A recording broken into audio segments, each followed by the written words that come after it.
Tapi yang tadi Bang Fei bilang itu juga yang sangat menarik buat saya, bahwa keadaan perpustakaan institusinya maupun profesinya itu kalau berantakan, ya kira-kira negaranya itu juga berantakan di dalam menghargai pengetahuan gitu loh. Betul. Jadi kita jangan berkecil hati teman-teman ya. Artinya kita bikin diskusi supaya sama-sama membuka wawasan, bahwa kalau kita mau memperbaiki sektor kita ini gitu, mau meningkatkan itu juga kita harus menyadari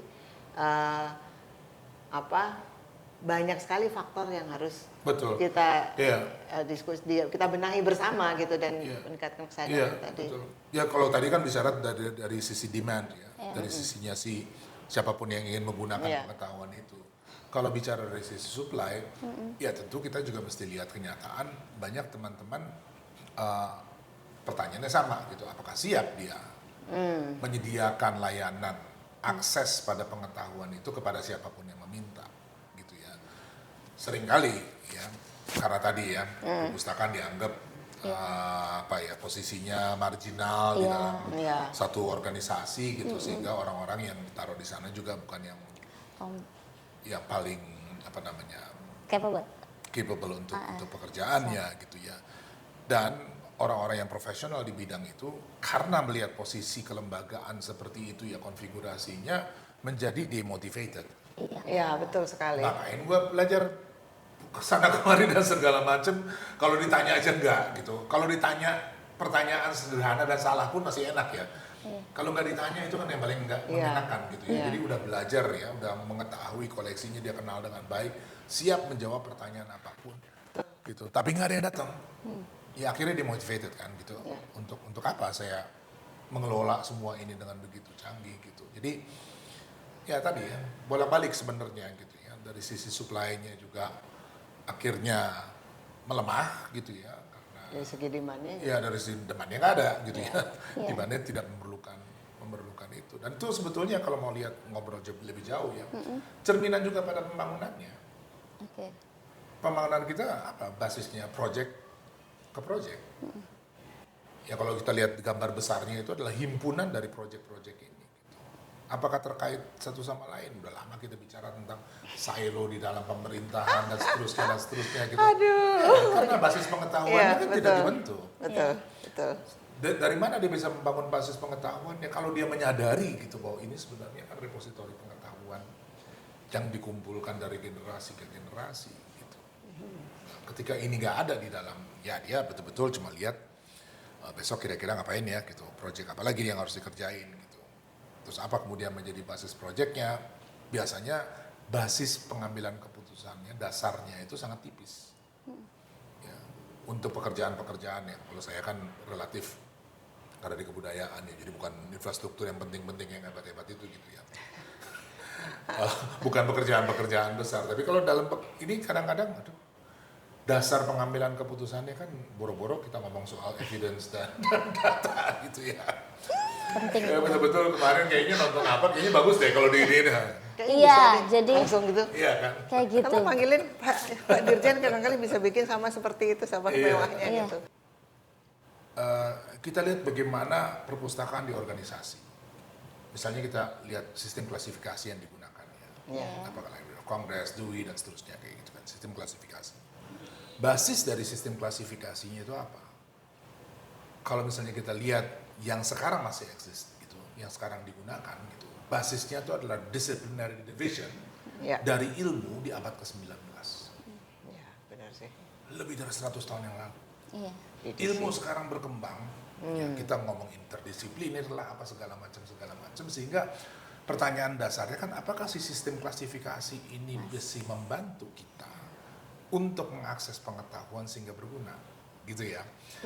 Dan ini mungkin di dalam bidang ilmu perpustakaan sendiri ya, gitu yang keluar, dan saya tahu banyak pustakaan udah kesana ya, diskusinya udah benar-benar kayak harusnya bagaimana sih sekarang ini untuk organisasi pengetahuan yang begitu banyak jumlahnya. Tools kita ini masih sesuai nggak sih dengan perkembangan pengetahuan itu sendiri dan juga kebutuhannya gitu.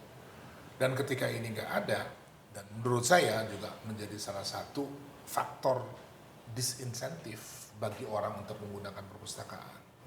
karena dia nggak langsung mendapat jawaban yang dia perlukan saat itu. Oke. Ya, jadi misalnya ditanya begini, oh Pak, saya coba cari dulu apa segala macam, lama bener, gitu ya.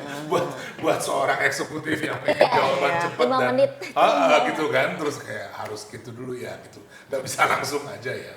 Oke. Nah, kalau lihat perkembangan teknologi informatika sekarang ya, artificial intelligence dan segala macam tuh, sebetulnya saya sih ya membayangkan ya, kombinasi antara perubahan atau transformasi bagaimana pengetahuan di organisasi ketemu dengan teknologi gitu.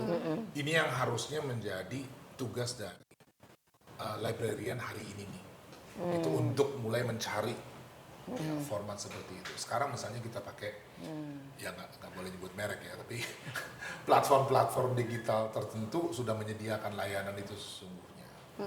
Ada banyak isu ethical ya soal intellectual property dan seterusnya. Tapi put that aside, ya sekarang ini kalau misalnya kita lihat bagaimana repositori pengetahuan itu dibangun dan digunakan, perbedaannya sudah sangat jauh gitu. Dan sayangnya tidak terjadi dari supply demand yang tadi kita bicarakan gitu.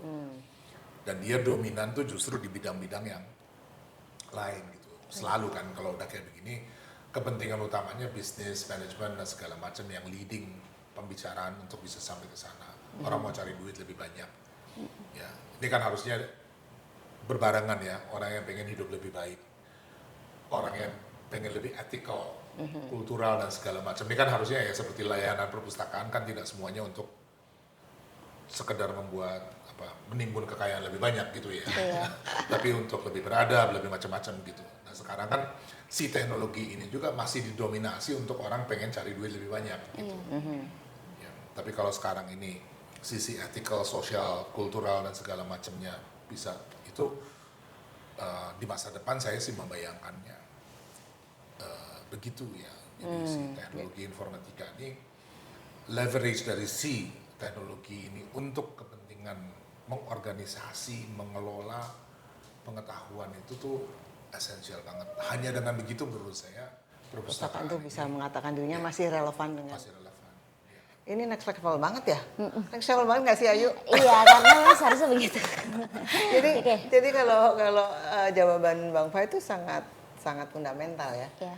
Jadi perpustakaan dan pustakawan itu tidak cukup mengatakan bahwa oh kita ini penjaga, oh kita ini karena kita punya otoritatif, karena kita punya sumber kita bisa memberikan pengetahuan yang dari sumber-sumber yang sudah terpercaya gitu. Karena produksi pengetahuannya itu sudah sangat berbeda.